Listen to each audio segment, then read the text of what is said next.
That's what's up. How y'all doing? All right, we are here with Nick Cannon, as you have heard. Nick, at this point, I think we have run out of hyphens for you. You are a musician, actor, TV host, manager, producer, tech entrepreneur. And wearer of turbans. How are you today on this snowy New York day? Oh man, it's snowing, but I'm feeling sunny. Like it's good. Like it's definitely a beautiful day. Mm-hmm. And you know, like I said in the Hold On song, you only got a moment, so live it like you own it. So tomorrow's not promised. So I woke up this morning, so I'm feeling blessed. How about y'all? All right. There you go. And that brings us to Hold On, which, as we were talking about earlier, just before we got out of here, it is a great sunny tune. Yeah. It feels good. Where did it all kind of come from for you? It came from, like as a DJ and stuff, I kind of been in this world of 100 BPM music, and a lot of this, they calling it Caribbean pop, which I'm all about, but we'll get into that a little bit later when I talk about King of the Dance Hall. But I've been kind of rocking with this style of music for a while, but I started to notice that, everyone from Drake to Rihanna to Bieber to Major Lazer were doing records that kind of had this island vibe to it. And I wanted to figure out, like, what was next? Because, I've been on dance hall, I've been for years and rocking and feel like, there's going to be another wave. So I was like, just how that kind of took over and exploded. And, we got Ed Sheeran with the hot record. I was like, I feel like the next wave, same bounce, same rhythm, but I added a little Bollywood feel to Bollywood. it. Yeah, and like put the little Hindi wave on it, and it feels really good because, as we know, there's 1 billion people over in India, and they got their own mission, their own movement, their own sounds. And I've been studying a lot of Eastern philosophy, and actually had an opportunity to spend some time in Mumbai and shot the video in Bombay. So like that culture is just all over me right now. So I feel like that's gonna be the next wave. I think everybody's bopping to the Caribbean sound, which is dope. So I took those same drums, added some hip hop, but put the Bollywood on top of it, and that's how you get Hold On. There you go. So like you said, you spent some time in Mumbai. Tell us about the video and what that experience was like. Oh, it was crazy. I was in my studio in LA at one moment, and I looked up. I was like, I'm bored.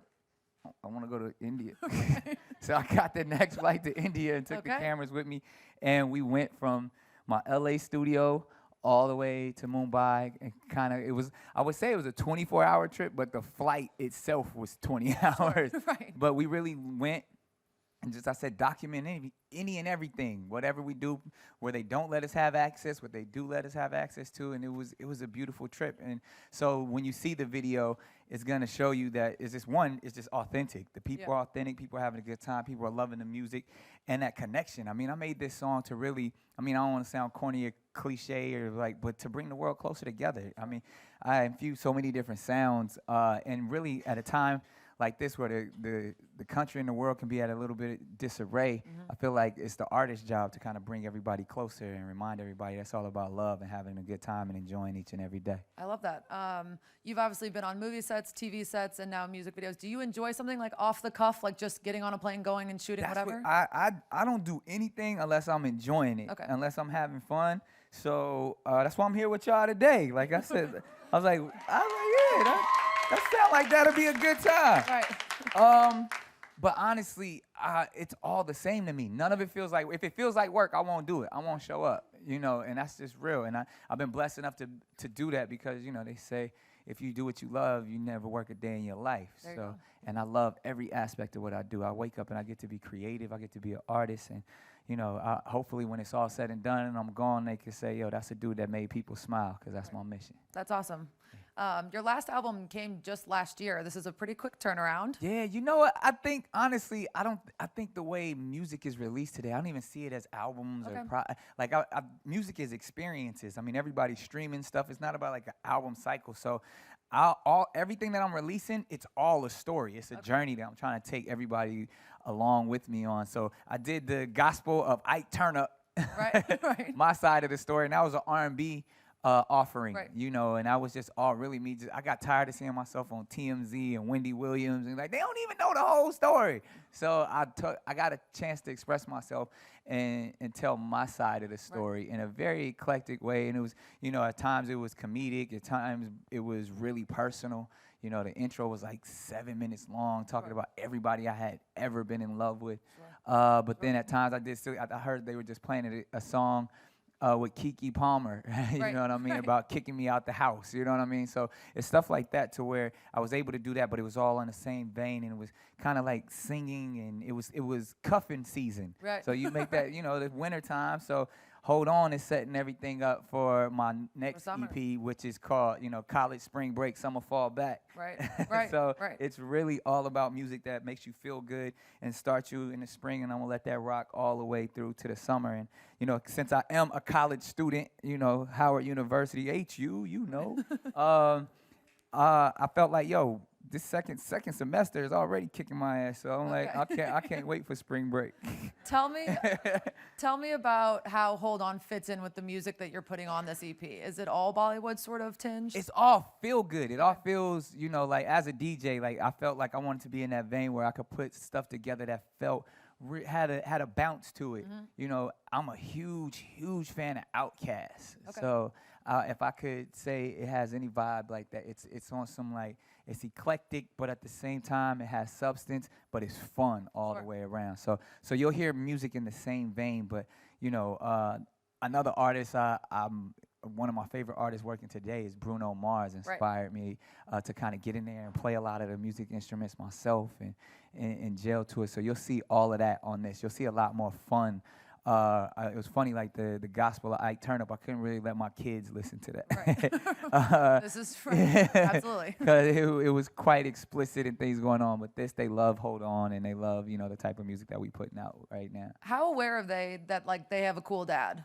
You know what? I think they think they're cooler than me, though. Definitely. I'm sure they do. What they are. I mean, Yeah. let's keep it real. Like, I was driving them around like a couple of days ago, and I was like, yo, we gonna pull into this Walmart real quick. They was like, no, we can't. We're famous. Stop. I was like, you are? Like, I know I was driving famous people around. Like, how'd you get famous? And they was like, we don't know. It just happened. People know us. Happened. We were born into it. I was like, when you get a job, that's when you can be famous. That's amazing. But nah, it's and like, you know, they have great sense of humors, and they're really silly. So they know everything that I do. They think I own Nickelodeon. So Awesome. it's kind of cool. That's probably the coolest job But- you could have as a Yeah, dad. yeah, but mommy's still cooler than Yeah, daddy. there you go. We did sort of mention this earlier. You're involved in so many things. How hard is it to even find time to just say, I'm going to take these 3 weeks and record? You know what? That's the thing. I don't work like that. I Okay. wish I could work like Right. that, but my brain doesn't even work like that. Like, I'm currently writing 2 scripts, a couple of books, homework. I got some term papers due, all of that stuff. But I go to the studio each and every day, and that's my happy place. Okay. And that's where I can actually get whatever is going on out, and then that's where these songs come from. And being able to collaborate with some amazing producers to where they can either lay the groundwork or finish what I need to do. But it's really an output, like where I just check in and go in the booth, freestyle, do whatever. I had an idea, I'll do it. As soon as I leave here, I'm probably headed to the studio, and I'll be there all night. Like, that's where I spend my nights. Like, my vampire time is in the studio. Okay. You do have a management company, so I'm curious, like, how hard is it for you to balance, like, what you know works commercially versus what just creatively is coming out of you? Yeah, you know, honestly, to me personally, like, I have a bunch of companies, but as an individual, I like to focus and connect directly with the artists. You know, I like to tell all of the artists that I do work with or may discover or help that I'm truly, sincerely here for you because I've been through it. And I never want to be that person. Like, we all seen the biopics and heard the stories. Like, I hate my manager. And this person stole money and ruined my career. Like, I never want to be that person. Like, I have no need to steal from anyone. So I always tell my artists, you know, whether you're the biggest artist in the world or, you know, you never put anything out, my life is going to be the same. I'm going to still be my own artist. So I'm never going to want to influence you in any kind of way. Any advice that I can give you is sincere and honest and just my opinion. So anyone I work with, I try to stay out of their way and just if I can shine my light and give you an opportunity, that's what we're about at Incredible. And I always I liken it to like a candle. And when you think about it, you light a candle on my own flame, but then I could take my flame and light another one, and then they can take their flame and light another one before, you know, the whole room is lit up. So I see it like that. If you can't get nothing from me, then we're good. Like, but I don't really want anything from any of the artists but to see them succeed. You've gotten a lot of big ups lately from Kalani, who's having a nice breakout moment. What is it like working with her? And like again, I'm just proud. I just stepped back and I watched. She created her own movement. It's outstanding. It's wonderful. I'm a fan. I'm a fan so much. I don't even know if I ever showed this. I got her logo tattooed on my arm. Like that's how That's much. a sign of a good manager. Yeah, like that's how much I rock with her and her whole tsunami movement. And to watch somebody who, from day one, when I seen her at 15, 16 years old, you saw the spark, and even all the hardships that she went through. I mean, she's lived quite the life. For her to remain so positive and still be so humble and so caring, that I think one of the reasons she, other than her talent, she connects with her fans in such a way that they really love her. And I mean, she put out an outstanding album. She is the best sweet, TLC sexy, reference of savage. this year. Yeah, absolutely. We did mention a little bit how you've worked with a ton of cool people. Who are you working with on this EP and album? This EP, we still cooking it up. I mean, really, it's a lot of cool producers and stuff. I actually, because I don't want to give too many names away. I mean, obviously, on the song, singing the hook for "Hold On" is an amazing artist with some Bollywood and Indian background. She's from India. Her name is Sahiba. So she's killing it. 19 years old, amazing. That's her right there. Right. But she's gonna do outstanding things. So it's really getting an opportunity to work with a lot of new artists. But ultimately, I want to work with a bunch of people, but a lot of stuff like, you got to get things cleared and all that stuff. So we worked with everybody, but we'll see who makes it onto the EP when we release. So how did you become aware of her music? Did somebody send it to you, or you were kind of hunting for a talent to partner with? I think when I was thinking about, making some music that was inspired by this culture, I started listening to a bunch of stuff, started meeting a lot of people, and somebody's like, yo, have you heard of Sahiba? And she's in town, and she came to the studio, and the rest was history. Yeah, that's awesome. Yeah. It's awesome just to see somebody with a lot of fame shed light on other cultures and other music. Yeah, that's all I'm about. I mean, it's giving other people opportunities and shedding light, so that's how we rock with it. I do wonder, like, at this point, after having worked with so many people, I know you're hunting for new artists. Are there any, like, big name dream collaborators that you're still, like, hoping it could work out with? Yeah, I think, I kind of spilled a little bit the people I would love to work with. Bruno. Yeah. I mean, we both Libras. We both born on the same day, October Bruno, 8th. are you listening? Yeah. Now, we talked about it. I mean, it's one of those things where, it's a busy dude right there, But, and then Andre 3000. Cool. Those are probably the two, like, Andre's always been, like, the dream artist to collab with. And then, honestly, Bruno is just, he's doing it right now. I want to talk about a few other projects you've got going on. Cool. Heidi Klum gave an interview recently where she said you guys are cooking up something special. Oh, she did? She talked about that? She didn't give any other details, and I'm wondering if we can pressure you into it. We're cooking up something special. I'll just say it's steamy. Okay. I'll say that. All right. I will be exposed in ways I've never been exposed before with that one. Okay. In that case, let's talk about King of the Dance Hall a little bit. Where I'm exposed. Where you are. You wrote, directed, starred, took this whole thing from start to finish. Where did it begin? It started. I had my executive hat on. I had a dance hall artist signed to me at the time by the name of Creisha Turner, and she was like doing some really dope stuff and some collaborations with some like real, like authentic dance hall artists. And I was TOK was the name of the group, and they were like, yo, if you really want to be about this life and want this project to work, you got to go to the islands. You got to go to Jamaica. You got to feel Kingston. So I took some time off. Had never been to Jamaica before. Went to Jamaica and fell in love with the culture. I mean, right when I stepped foot in the dance hall, I was like, yo, why has this never been on a major platform? Like, why haven't these stories been told, globally? And that's the opportunity right then. I was like, I didn't leave the island until I had a script. Like I started interviewing people, talking to people, and it just took off from there. I was like, because we've seen movies like Step Up and Dirty Dancing, Saturday Night Fever, all of these movies that are inspired by certain styles of dance, but we've never seen like the true dirty dancing. The Caribbean style, bumping and grinding and winding. And I mean, we've seen so many people borrow from the culture. I mean, we see whether it's Rihanna or Beyonce and all their dance moves, but all that stuff was created, you know, in Jamaica. So to be able to tell that story and shed light, I kind of did. It's a fictitious story, but it has a documentary feel to where I tapped into some real stories and told the real culture of dance hall. So Beanie Man, the true king of the dance hall, is the narrator of the film. Busta Rhymes is one of the stars of the movie. Whoopi Goldberg plays my mom in the film. Oscar Award winner Lou Gossett Jr. is in the film. So it's a powerful cast. And I set out to do an art film. That was all I wanted to do. I wanted to enter it into as many festivals as possible. And we debuted it at the Toronto Film Festival. And it's been in several film festivals up to, I think we have the Santa Barbara Film Festival next week. And I honestly, when I got the idea that, yo, we got all these offers from all these major studios, and then YouTube was like, yo, we want to put it out. And I was like, yo, that's the future. That's the wave. I would love to be, you know, that's when I put my business hat back on. I was like, yo, to be able to deliver the world, the subculture of dance hall to where the people who can't make it to theaters or the way other movies, everybody is on YouTube, especially this generation. So like to be able to do that, I was like, let's do it.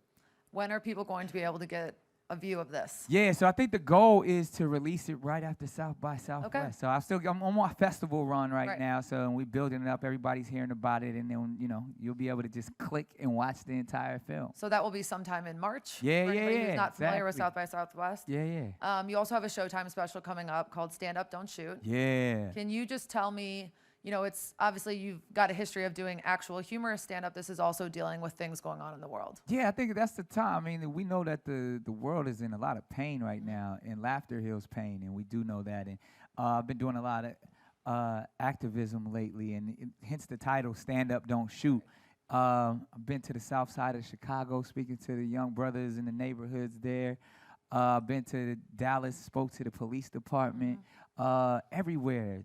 South Central, Compton, all over. Obviously here in New York and Detroit, like we've been going to all the inner cities and really talking to the communities, not only talking to the people who live in the communities, but also talking to the officers and really saying like, yo, it's about conversation, it's about communication. And if you can do that with a smile, do that with humor, I believe the world will be a better place. I mean, forgive me for being cliche, but you put a smile on somebody's face, everything can definitely change for the better. So but I'm not holding back either. So it's one of those stand-up specials where we talking about everything. You know, nothing's off limits, and it airs on Showtime February 10th. Yes, and it'll be available on demand on Showtime starting the 11th. So it's some people gonna be mad at me. A lot of people ask, and we going in. Like I mean, but that's the beauty of humor. I mean, much is said in jest, but it's one of those things where as a stand-up, that's my freest form of art because I can get on stage and say whatever. And even if there is backlash, people know like, yo, that's what this is about. I've been wilding out for years. How many? It's interesting though. I wonder how many years into your career did it take to get the thick skin where you say, I know people are going to be mad, but I'm going to go do it anyway? I think I've always been built like that. I don't know if anybody's ever really followed my career. Like, I don't care what people think. Like, I was dressing in drag on Nickelodeon when I was a teenager. Like, I grew up with the funniest of the funny. I mean, opening up for Dave Chappelle and Chris Tucker when I was a teenager, you know. So I've heard every joke. You got to have a thick skin with those type of dudes. But then it's just like building up such self-confidence to know that, you know, that's like even I'm one of the global ambassadors for, you know, anti-bullying. So where I always tell people it's not about getting rid of the bullies. It's about building yourself up because it's always going to be bullies. You know what I mean? We see that in our political system. We see that globally. We see that. But when you can build yourself up and build your own self-esteem up and know that no matter what type of adversity you face, that the strength is within you and that you truly have the power to overcome anything, that's what it's all about. That's what we got to teach. That's awesome. I wonder right now, after having done truly a smattering of things, what's left that you still have, like, that you really want to accomplish? I'm going to Mars. I'm going to forget Elon Musk will be thrilled. I've been to the moon a couple of times. But well, not. I mean, I don't know. Yeah. But every time I say something, I do it. So I think I'm going to Mars. Okay, there we go. That's all the questions for me. I think we have some fan questions we're going to take now. Let's get it. Hi, Nick. How are you? What's up, Queen? How you doing? I'm doing well, thank you. Hi. I'm Kiara. I am a rising correspondent and host. I have a question for you. So your cover of Hold On is so Colorful. it's so layered and just culturally driven. And we know we just had the SAG Awards. Tell me, how do you feel about Taraji saying that, you know, when we come together as a human race, we are just so strong and so powerful. You know, how can you, you know, piggyback off of that? Yeah, I mean, it's powerful. I mean, that's the whole point, to let there's only one race. That's the human race. But what we can't deny is that we have different cultures and that we are different. I think for years people have been afraid to talk about differences because differences, for some reason, like when it's a thing where it becomes like we're ignorant to what other cultures are. Therefore, we start to fear it. Therefore, we start to hate it. If we get rid of the fear and the hate and embrace the differences, we can all coexist. You know what I mean? And that idea that one culture is better than the other, or one belief system is more powerful than the other, we got to let all of that go. And that's what, you know, I feel like at least I've been shown that, you know, every culture is powerful. Every culture is amazing. Every God is amazing. Every form of prayer is amazing. Every study, it's like different foods. Like, you know, I love curry chicken. Well, I also love fried chicken. You know, it's like it's those ideas. Like, why can't we embrace and have both? And I think this generation, more importantly, the millennials and then the post-millennials that we have to teach, are embracing that. I watch it when I watch my kids play. They don't give a damn what color the other baby is. They just licking and kissing and pushing all on each other because we as adults, we infuse our beliefs on them. We infuse our fears on them. And therefore, that's when the separation begins. So if we can just learn from the babies and really just embrace and love each other. All right, so last question. How do you feel about Trump's immigration ban? Well, did you just hear what I just said? I mean, I even goes back to speaking the ideas of what I said earlier about the bully mentality. I'm actually not a fan of government at all. I mean, if anybody's ever followed me, I'm a little bit of a conspiracy theorist on the idea that I don't believe in either party. I mean, I think there's just one party with two names, and that's a W.E.B. Du Bois quote. But in that idea of, I felt like during that process, during the political process, and everybody, you know, I found it to be so amazing and remarkable to see an entire gender come together. And the Women's March was so powerful. So even though I wasn't for, you know, either candidate in the election, I was waiting for that moment to see my daughter see someone of her gender in the White House running things. But even though I didn't agree with her politics, and nor do I agree with Trump's politics, we all see that Trump he's a bully. He's been a bully. He's a bully on his reality show. He's a bully. Like, he likes to put his name on everything. Like, he just reminds you of that bully in class. And even though I feel like, a lot of these same things and issues have been going on and will continue to go on, he likes to tweet about it. He likes to tell you what he's going to do. I'm going to kick your butt after school. You know what I mean? It was like, but when all them women showed up after school, he didn't know what to do. You know, so it's that idea of like, okay, you want to be a bully? Well, we're going to show you our power. So the beautiful thing, because of this, is I love the reaction. I love how our country is coming together and reacting to the bully and saying, nah, he doesn't speak for all of us. He doesn't represent us. That's not America. We're America when we come together. So, you know, that's the silver lining. That's awesome. Thank you. Hi. Hi. You were talking a little bit earlier about how your kids, you don't let them listen to all of your music. And I was wondering if that sort of influences your creative process, if you feel any hesitation, and if so, how you overcome it as an artist. Oh, I believe art is a beautiful thing, and self-expression should never, even as a parent, I should never kind of confine myself. What I tend to do, though, because it's interesting, if you notice, I always say you never know which Nick you're going to get. Father Nick is way different from artist Nick, who's, you know, the guy on America's Got Talent is completely different than the guy on Wild 'N Out, who's completely different than the guy on Nickelodeon, completely different from, you know, whatever album, or Ike Turnup, or all that type of stuff. So I honestly feel like I get to embody all of these different ideas and frequencies. But when it comes to my children, it's a very open conversation, especially they're about to be 6 years old now. So I always think, like, how am I going to be able to explain this? Because one day they're going to have a question about this, they're going to have a question about that, they're going to go on the internet and see this. And as long as we can have that open dialogue, and I always come from a place like, I don't want you to be perfect because daddy's not perfect. I just want you to be the best you can possibly be. So whatever it is you want to be, put your all into it. And if it's an artist, then you'll be able to connect with me on this frequency. But yeah, daddy's going to talk about being in a strip club every once in a while because daddy go to the strip club every once in a while. But it's about being honest, you know, and sometimes I feel like as parents, we tend to hide and want to put a facade up.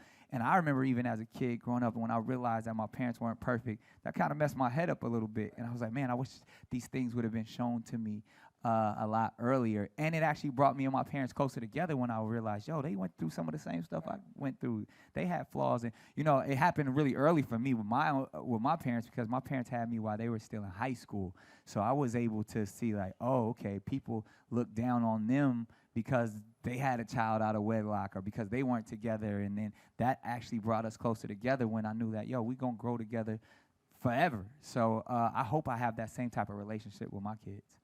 That's awesome. And I think we have one more. Yes, hi, I'm Yo. Robert. I've been a big fan of yours since the 90s. Well, thank you. He took it back.